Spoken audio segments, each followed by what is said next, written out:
concret, puisque ce sera quel levier activer pour engager autour de cette vision partagée? La première chose, c'est qu'il faut se poser la question, est-ce qu'on veut mélanger marque employeur et marque business? Si c'est le cas, il y a pas mal de leviers pour se faire connaître. Alors, il y a déjà une première chose, c'est se faire connaître des candidats et puis des clients. Ensuite, il y a, à partir du moment où on est connu, comment on fait pour alimenter un peu sa communauté, que ce soit de clients ou de candidats, du coup.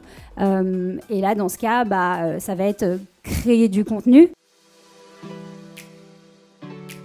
On a une conviction qui est extrêmement forte, qui est que la prochaine innovation RH va être la création du job de Chief Freelance Officer. Le nouveau CFO sera peut-être plus sympathique aux yeux des collaborateurs que le CFO tel qu'on le connaît aujourd'hui, le directeur financier.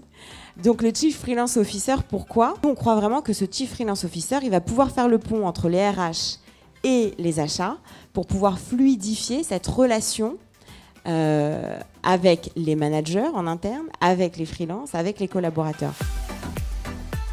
Et si finalement je veux être un véritable ambassadeur de ma marque, un véritable ambassadeur des nouvelles offres qu'on va proposer à nos clients, il faut aussi que je fasse cet effort de comprendre vers quoi je dois aller moi-même à titre personnel. Et en fait, on s'aperçoit dans un programme qu'on lance actuellement d'ambassadeurs et de modern selling, en fait, aider nos vendeurs à être plus efficaces au travers des réseaux sociaux, entre autres. On leur propose de prendre ce temps personnel, de construire leur propre marque finalement, qui doit être finalement compliant avec celle du groupe et aussi au sein d'un collectif qui est notre entité.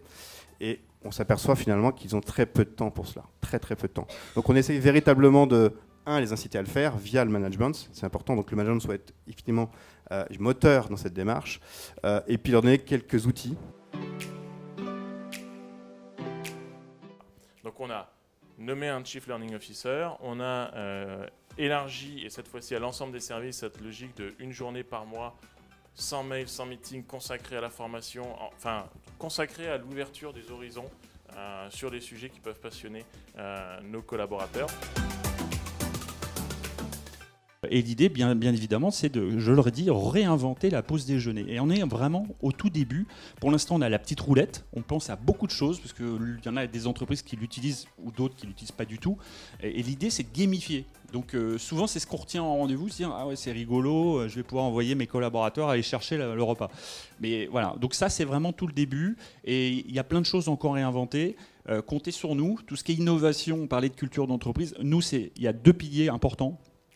C'est l'innovation. On passe notre temps à innover. Donc, voilà, 100% numérique, je le rappelle. Et aussi, c'est service client.